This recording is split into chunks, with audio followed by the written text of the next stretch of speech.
So Mr. Shio Farms Nigeria on another one. So today I want to be talking on a very, very important topic.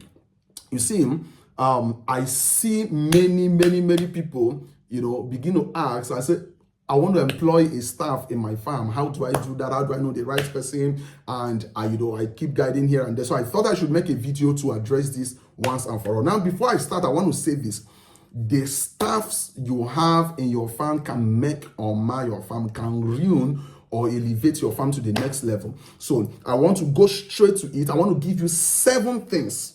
Someone will say every time you are numbering it, I'm numbering it so it sticks to your head. So 7 things, and in case you are writing, so you'll be able to write and work with these things. So I want to give you 7 qualities your staff must have. 7 qualities that your staff must have if you are going to employ that person. So when you get people for interviews, when you get people that you want to employ, these are the 7 things to look out for. Now, these 7 things, you may not be able to observe it at once, but if you ask the right questions, you'll be able to trace them. You'll be able to know, okay, this thing is this and this is not. And if you already have staffs working in your farm, these are the 7 things to either inculcate, wash in them, to make sure it is there. And if it is not there, inculcate it. And if the person is not agreeing to learn, you may just have to lay off that person. Okay, I know it is hard in some parts of this country to find staff, but listen, don't use because of the scarcity of staff and then get people that will ruin your business, people that will run down your farm. So number 1, let's get into it. Number 1 is sincerity. See, you must employ a truthful person. Someone that is truthful. If you employ staffs that are not truthful, they will, oh gosh. When a man is insincere, you can't help that man. When a man is insincere, he will run you down. When a man cannot say simple truth for whatsoever reason, whether for fear, for whatsoever reason, for selfish reasons, the staff will, if you are not around, they will tell you they have fed the animals they did not feed. They will tell you they poured water they did not. They will tell you they have helped you inject. Once you meet insincere people, and when you are, interviewing them, ask them some questions that will make you, if you're a smart person, you will be able to know that this guy is saying the truth or he's not. So number 1 is sincerity. Number 2 is check for habits like smoking, womanizing, drugs, and alcoholism. Check for these habits. If the person have these habits, addicted to any of these, smoking, drugs, alcoholism, womanizing, and all of that, this is my own personal advice, right? But I will advise you avoid that kind of person. Now, I'm not your moral school teacher to be telling you you cannot womanize, but let me tell you the dangers. If you ever, take into your farm, you ever employ into your farm someone that have this kind of addictions, this kind of habits, number 1 is this kind of habits expose them first to carelessness. They are not sober. So someone that is addicted to alcoholism can just drink and come back to the farm and be misbehaving. Someone that is dealing with drugs, they are not sober. Most times they are not sober. So you already know what it looks like dealing with animals. But dealing with human beings where you are not sober, human beings that are way more intelligent, when you are not sober. Now imagine animals.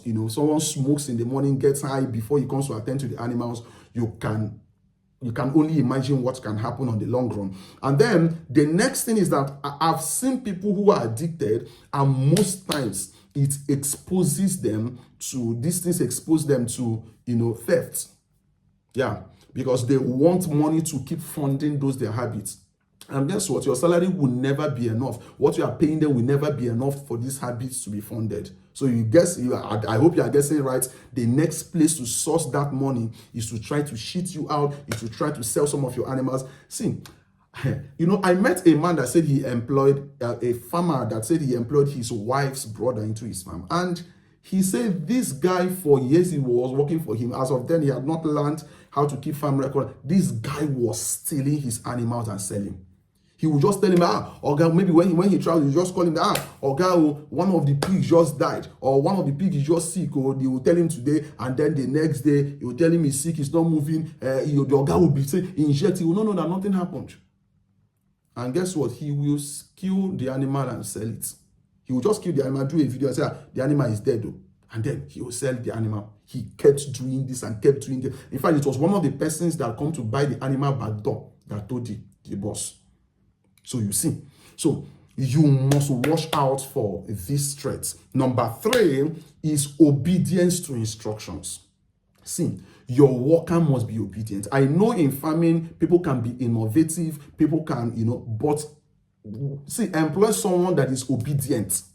Someone that if you tell him, go and do this, he does it the way you told him to do it. Someone that is obedient. Don't, employ people that you tell them feed the animal by 8, they will be feeding the animal by 10. And I hope you know that feeding animals at a particular point, at a particular time is very, very important.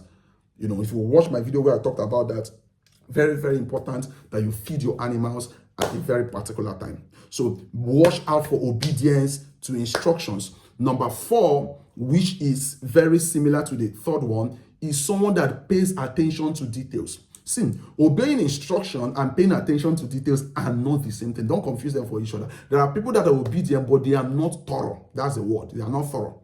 So they can go, you can tell them wash the pen every morning. They will wash it, but they are not thorough. By the time they are done doing it, you still, in fact, don't employ a staff that when he's done doing something, someone can still come and redo that work again.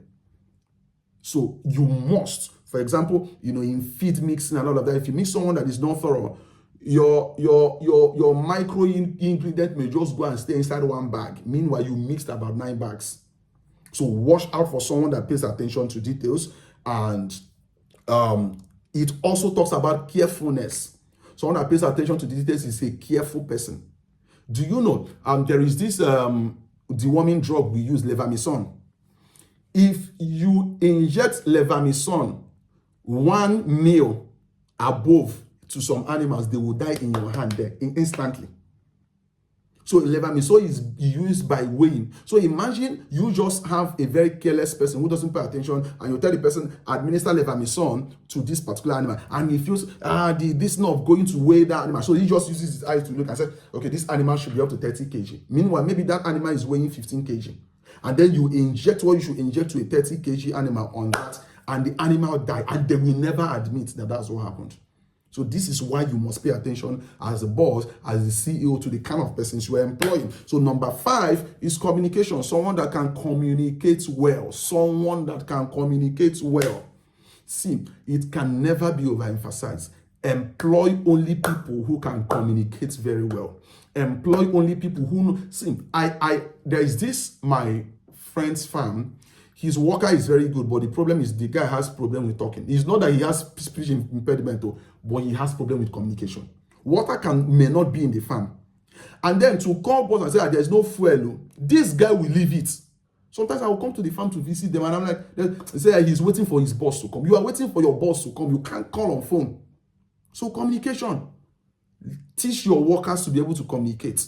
If anything is happening to any of my animals, I know immediately.